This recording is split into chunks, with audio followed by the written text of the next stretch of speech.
Bien, chers frères et sœurs dans le Seigneur, que la grâce et la faveur de notre Seigneur Jésus descendent et demeurent sur chacun et sur chacune de vous.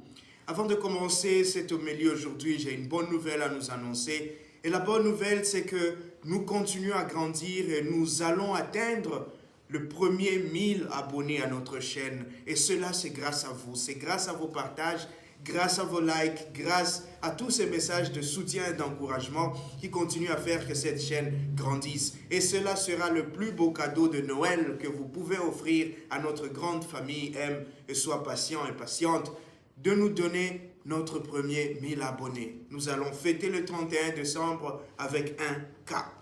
Et merci beaucoup à chacun, que Dieu vous bénisse, que Dieu vous donne en abondance, qu'il comble les désirs de vos cœurs.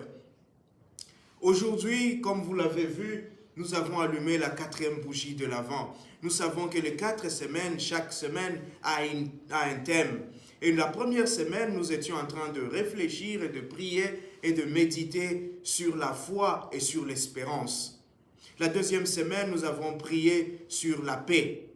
La 3e semaine, c'était la semaine de la joie, puisque notre foi et notre espérance nous ont apporté la paix. Et nous sommes dans cette joie de voir que la lumière n'est plus loin de nous. La lumière est très proche de nous. Et cette semaine, alors ce sera cette semaine de l'amour. Parce que lorsque nous sommes envahis par la lumière de Dieu, lorsque la lumière de Dieu luit sur nous, lorsqu'elle éclaire nos vies, notre vie est remplie d'amour, notre vie est remplie de reconnaissance, notre vie est remplie de ce désir de briller, ce désir de révéler le Seigneur à d'autres. Et le Seigneur vient comme cette lumière qui apporte la chaleur de l'amour, qui apporte la lumière de l'amour.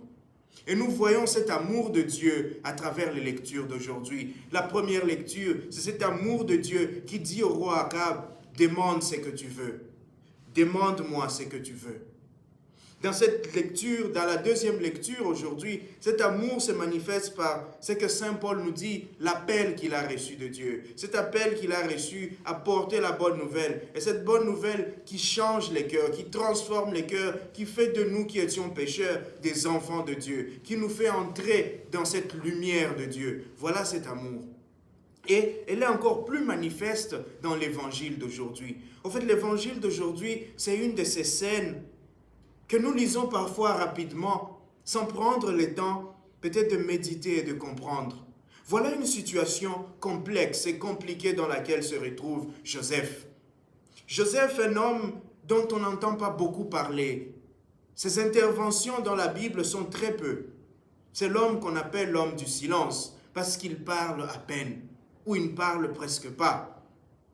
Et le voilà devant un dilemme, le voilà devant une situation où celle qui a été promise en mariage à lui est enceinte. Marie vient parler à Joseph. Imaginons un instant cette scène de cette fiancée qui vient voir son fiancé à quelques jours du mariage pour lui dire « Je suis enceinte ». Tu es enceinte? Comment? Comment? Et Marie lui dit « Par la force de l'Esprit Saint.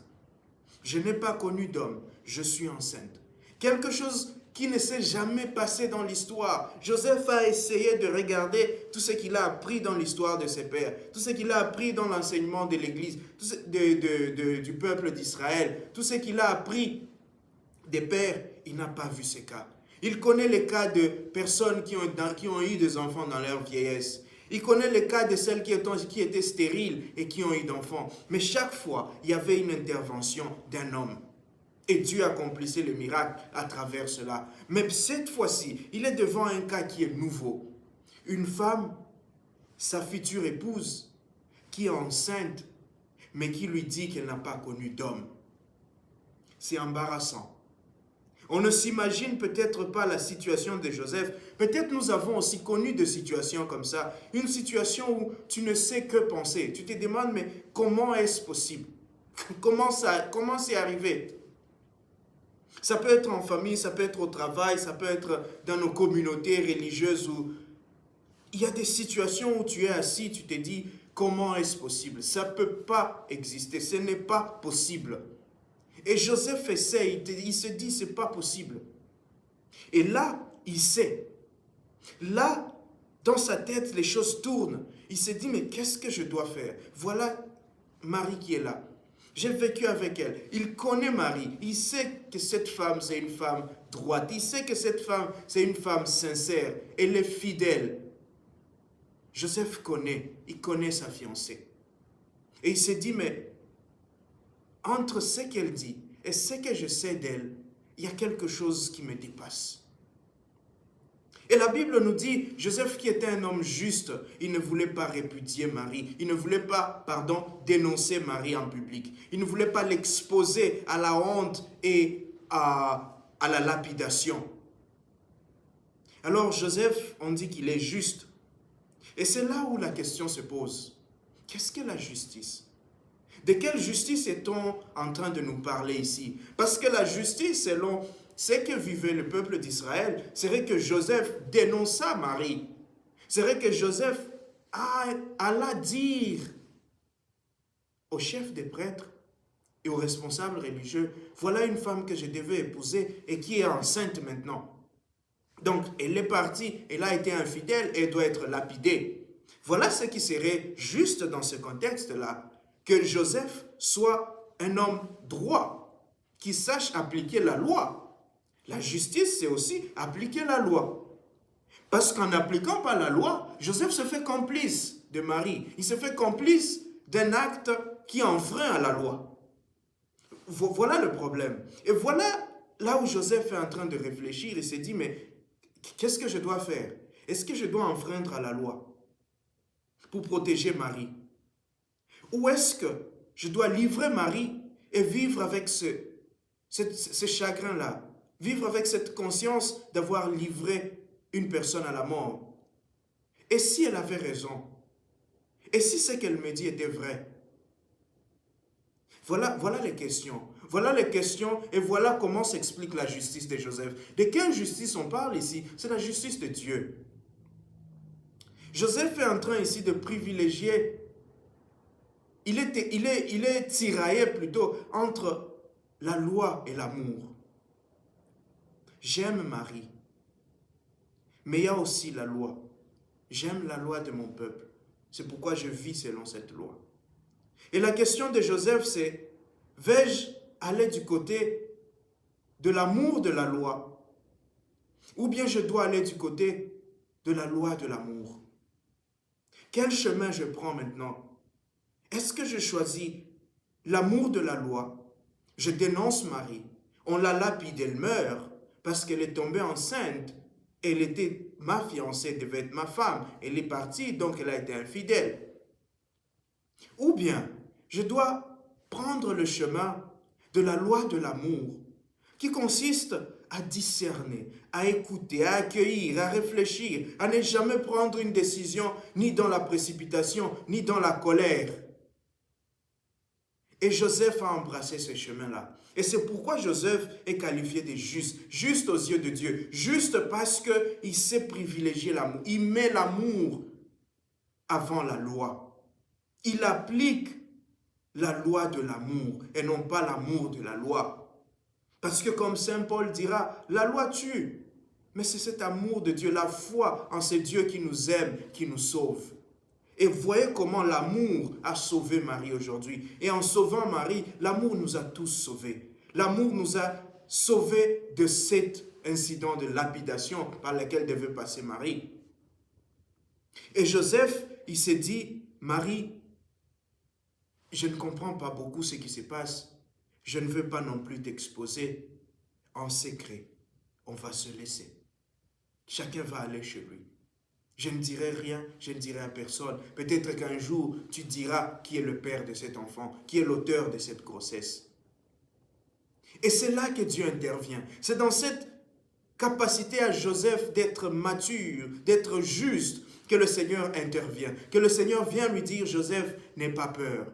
Prends Marie chez toi. Prends-la comme ta femme, parce que j'ai un grand dessein pour toi. Je te destine à des choses plus grandes. Je te destine à un avenir plus grand. Et voilà comment Dieu entre parfois dans nos vies, par cet amour que nous ne comprenons pas, par ces gestes que parfois nous désorientent, qui chamboulent nos projets. Joseph avait son projet avec sa fiancée, mais tout est parti. Mais Dieu cherchait quelque chose de plus grand, le plus grand bien pour Joseph et pour l'humanité.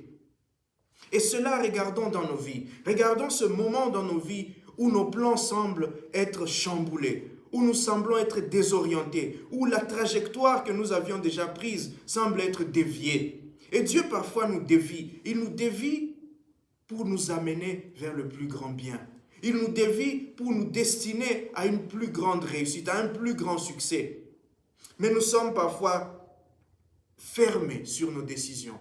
Nous sommes parfois carrés dans nos réflexions, que nous ne laissons pas cette porte ouverte à Dieu, que nous ne prenons pas le temps d'être justes, que nous ne prenons pas le temps d'aimer, parce que si nous aimons, nous allons écouter. Et si nous écoutons, nous allons apprendre. Et si nous apprenons, nous allons devoir agir autrement, agir pour le plus grand bien. Et donc, l'évangile d'aujourd'hui, c'est une interpellation pour nous. L'évangile d'aujourd'hui, c'est un appel pour nous. Parce que nous avons des plans pour nos vies. Nous avons des projets pour nos vies. Nous avons des ambitions pour nos vies. Nous étudions. Nous voulons nous marier. Nous voulons devenir prêtres, religieux, religieuses. Nous voulons embrasser telle ou telle carrière.